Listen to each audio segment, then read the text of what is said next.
Howdy, we're excited to present our design for the Edelweiss subdivision. My name is Alexa Adrian, and my team members are Belle Logan, Alex Ramirez, and Josh Falk.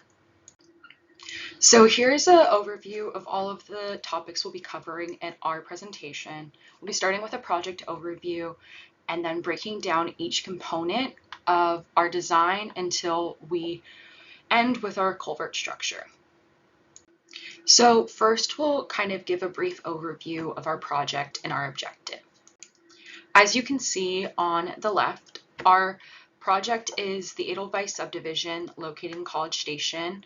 It is located near where Wellborn and Rock Prairie meet. The total site is 207 acres, and ultimately our objective was to design the necessary drainage improvements in accordance with the Bryan College Station UDO. So our first step involved delineating our watershed. So basically we were trying to find the area upstream of the basin at a specific outlet. We did this by creating a digital elevation model, or DEM, in ArcGIS. For the beginning portion of our project, ArcGIS was our primary software. Then we moved on to finding our average slope. This again was found in ArcGIS by accumulating our flow moving downstream, and we produced an average slope of 1.28%. Next, we found the length of the longest flow line, which we had our flow lines, but we had to clip it to our area of interest, and we found that our longest flow length was about 6,000 feet.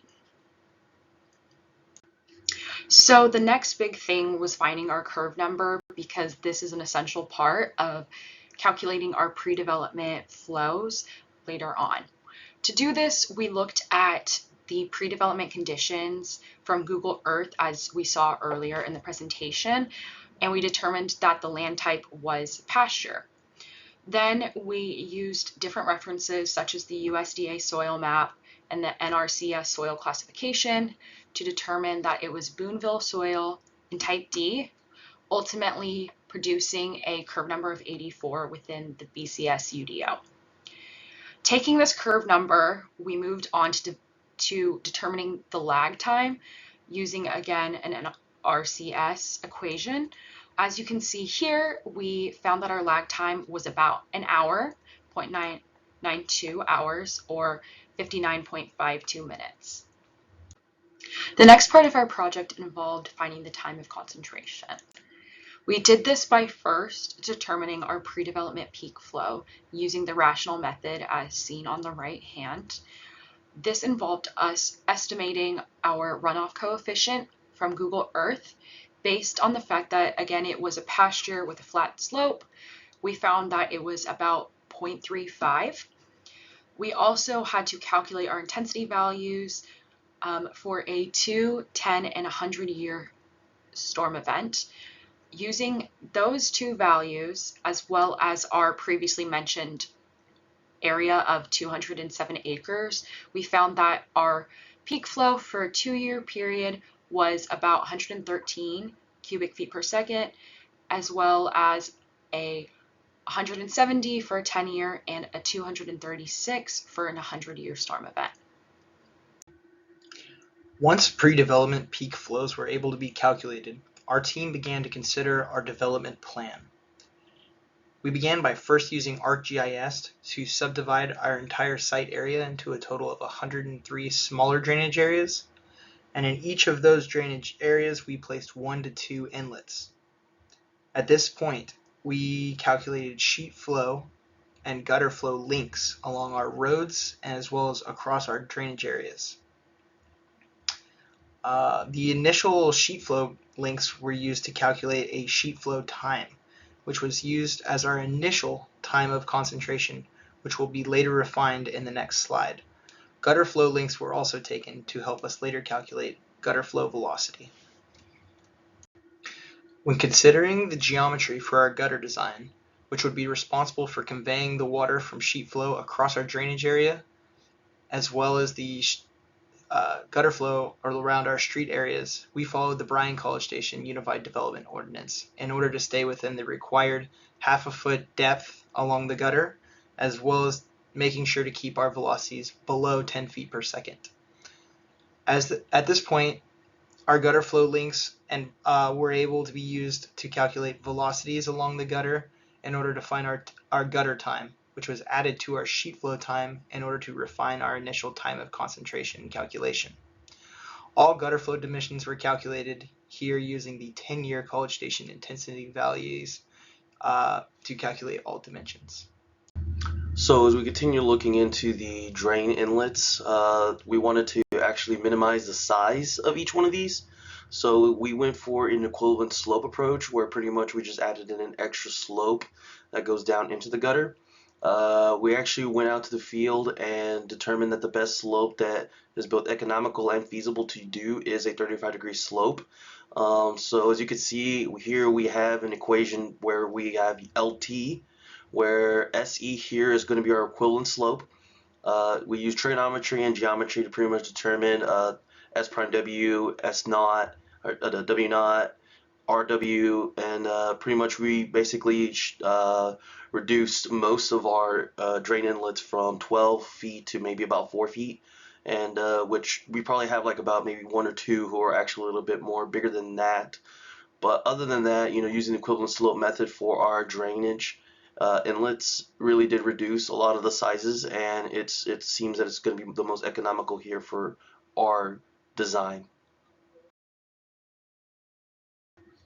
To begin our storm pipe design, we began by creating a surface in Civil 3D using the Bryan College Station LiDAR data available to us. With this data, our team was able to use the Civil 3D water drop feature, pictured in the screen in the light blue color, to identify high and low points around the site and identify optimal storm sewer layout using the least amount of pipe, and as well as reducing the amount of earthwork needed for stormwater conveyance around the site. For our final storm pipe design, our team came up with a system of 4 main storm lines shown in the picture. Pipe dimensions and total lengths are also shown in the table to the right. All designed storm pipe systems were also designed to be compliant with the Bryan College Station Unified Development Ordinance to keep flow velocities above 2.5 feet per second and below 15 feet per second. This design was optimized for the site by reducing the size and lengths of each segment of pipe that would be needed as much as possible. As seen in the design, storm lines A, B, and C can be seen to outfall directly into our planned detention pond, while storm line D outfalls into our channel, which will be discussed in later slides. So I'll be talking about the detention pond and the design for that. So for the detention pond, we needed to find the time of concentration and flows for pre-development as well as post-development. We used the rational method equation for this process, which is shown on the slide again, which is Q flow equals C times A times area. As mentioned before, our runoff coefficient for pre-development was 0.35. Since there was more impervious surface for post-development, we determined our new runoff coefficient would be 0.65. Intensity was calculated for each of these storm events, and finally the flow was determined. So for pre-development, they were 112.8 CFS, 168.54 CFS, and 235.68 CFS for each of the 2, 10, and 100-year storm events. They increased to 153.05 cubic feet per second, 233.74 cubic feet per second, and 331.02 cubic feet per second for post-development flow. So for the actual detention pond storage unit, so now that with our flows are calculated, we needed to find water depth and storage. So using the equations shown on the right of the slide, water depth was first found, so that's using the S equals A times H. The following water depths for each storm event were 3.7 feet, 5.9 feet, and 8.863 feet. So we assumed an NRCS triangular unit hydrograph, and so we used the last 3 equations after the first one to find the storage, which our final storage values were 11.83 acre feet, 18.88 acre feet, and then 27.60 acre feet for the 2, 10, and 100-year storm events. Moving on to the outlet structure design, we only had to find a few parameters for this. So using our pre-development flows from the detention pond, we found the outlet structure dimensions using the equations shown on the right. So it's the Q2, Q10, and Q100. We assumed A would be equal to 2.5 feet, which does satisfy the 1.2A is less than the H2 value for our equations. And then the first equation was used to find B, which was 5.96 feet. The second equation was used to find C, which was 1.33 feet. And finally, the last equation was used to find D and E. We assumed D and E were going to be equivalent, so this yielded a value of 1.01 feet. All these values are again summarized on the table below. So finally here we're going to talk about the culvert structure and as well as the channel flow that's going to leave out of our orifice and go straight directly into our outfall. So one of the last design aspects that we had to actually account for was a culvert leading out from the detention pond into our channel flow that's going to go out to the outfall system. So we based it off of the 100-year storm event. We assumed a circular culvert mainly because it's one of those easier to calculate, and best practices use those a lot. Here we had to determine inlet versus outlet control. One of the key aspects here, we had to determine which diameter is best to maintain that flow rate that we wanted. And here we determined that 5.23 feet in diameter would be the best to go with.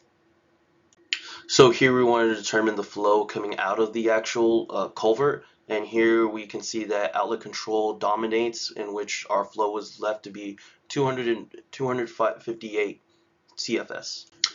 And finally, we come up with our design for the channel. We came up with a 12-foot base, and that's to account for the 1 and 1.5 slope that we're going to be utilizing here, and as well as the flow that might be coming in from storm line D.